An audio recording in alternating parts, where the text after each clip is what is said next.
Atenção, este vídeo tem spoilers. Esses dias eu tava revendo Taxi Driver, um dos maiores clássicos do cinema, escrito por Paul Schrader e dirigido por Martin Scorsese. E mais uma vez eu fiquei maravilhado com o tom que esse filme tem de alucinação. A jornada do Travis é contada com um olhar hipnótico, quase delirante. E dessa vez eu reparei que muito dessa impressão é causada por uma escolha narrativa bem específica do Scorsese: a repetição.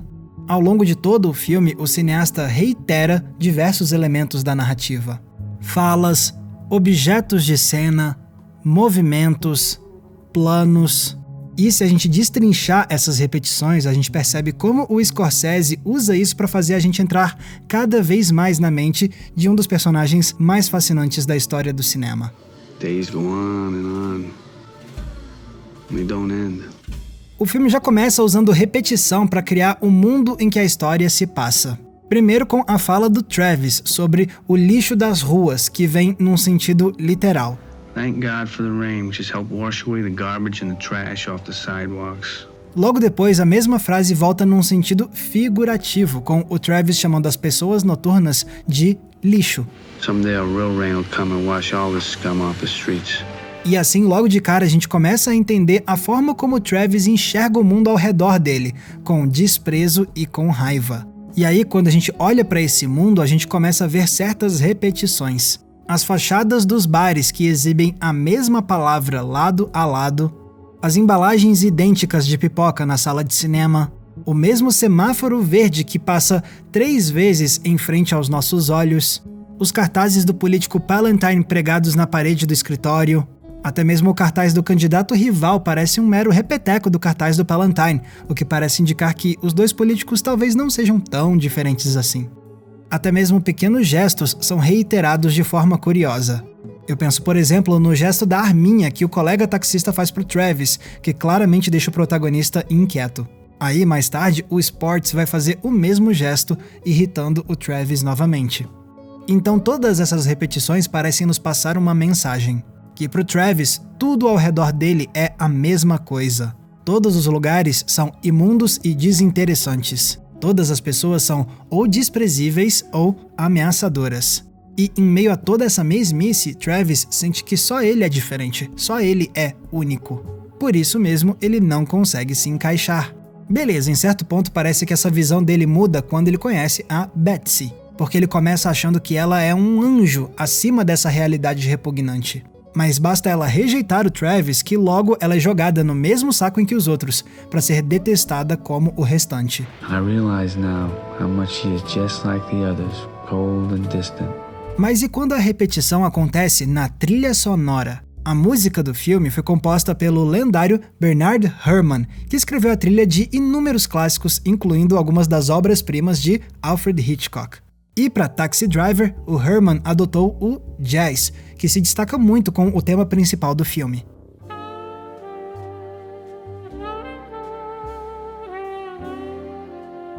A questão é que esse tema não toca de forma pontual, 2 ou 3 vezes. Não, ele é repetido a exaustão ao longo do filme, quase beirando o obsessivo. A trilha parece traduzir a rotina melancólica e infinita do Travis, com noites idênticas umas às outras em meio às ruas de Nova York.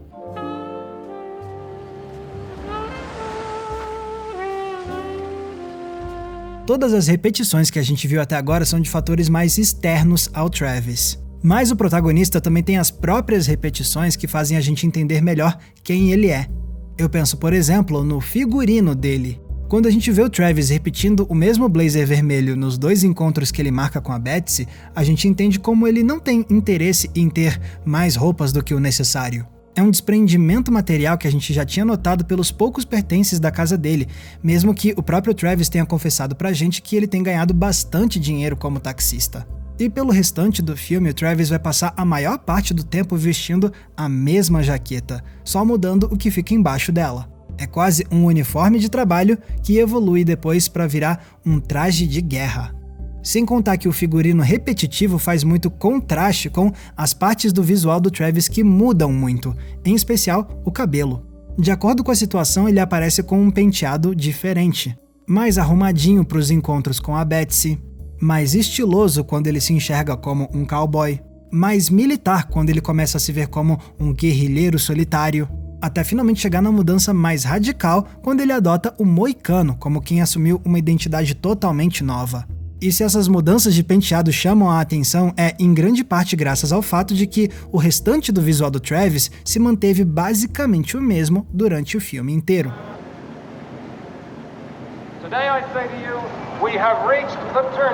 Mas talvez mais fascinante seja notar as repetições nas falas do Travis. Com frequência ele diz a mesma coisa algumas vezes seguidas.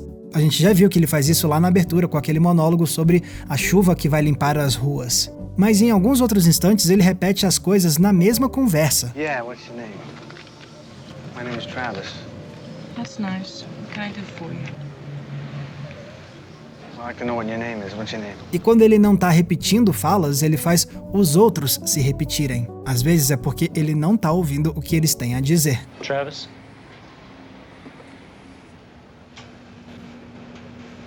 Travis. Outras vezes é porque ele incita os outros a se repetirem. Catch you later, copper. What'd you say? I'll see you later, copper.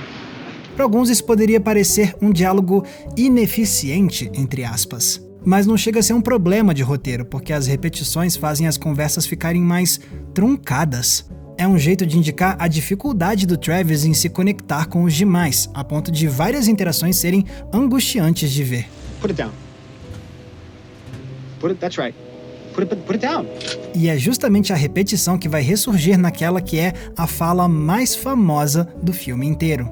Em certo momento, o Travis está sozinho, se olhando no espelho e se imaginando como um cara durão com as armas de fogo dele. Aí o Travis começa a fantasiar com um cenário em que alguém estaria sendo desrespeitoso com ele. E então vem a frase lendária, repetida várias vezes. You talking to me?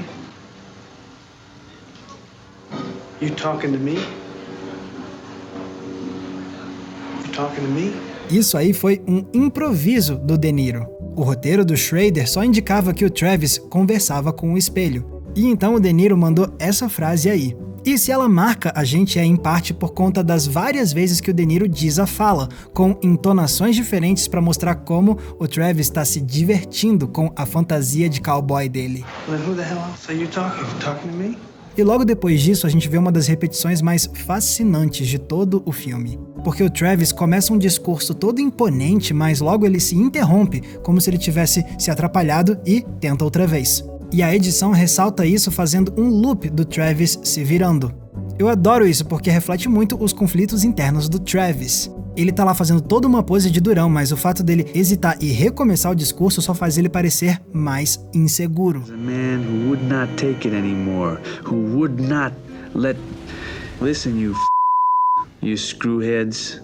Here's a man... O que vem em seguida é a queda definitiva do Travis na mentalidade da violência e do ódio.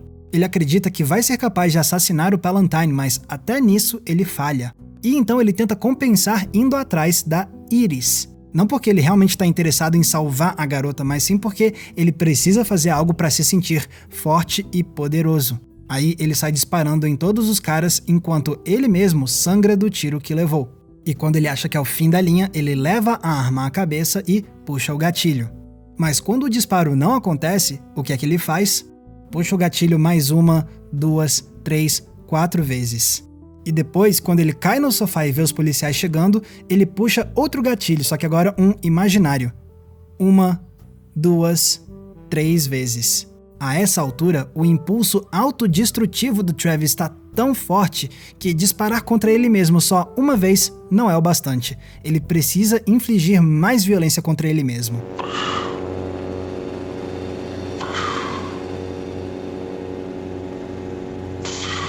Aí vem o epílogo, que mostra que o Travis, na verdade, sobreviveu ao tiroteio, virou um herói na mídia por ter salvado a Iris e, ainda por cima, teve a oportunidade de esnobar a Betsy numa última carona. Sim, é verdade que muitos interpretam essas cenas finais não como realidade, mas sim como os delírios do Travis enquanto ele tá lá morrendo depois do tiroteio. Mas eu, sinceramente, não enxergo dessa forma. Eu acredito que o Travis sobreviveu e passou sim por essas outras experiências. porque quando ele deixa a Betsy em casa e se olha no retrovisor, o Travis calmo dá lugar a um Travis com uma expressão perturbada novamente. E aí ele volta a dirigir numa conclusão que é uma rima visual com a abertura do filme. Dessa forma, o final se mistura com o começo para indicar que talvez seja só uma questão de tempo até tudo recomeçar e o Travis explodir mais uma vez. Então, se a gente interpretar que o Travis sobreviveu ao tiroteio, a gente ganha esse desfecho tematicamente coeso, que usa o cíclico para indicar que a pior de todas as repetições ainda pode acontecer.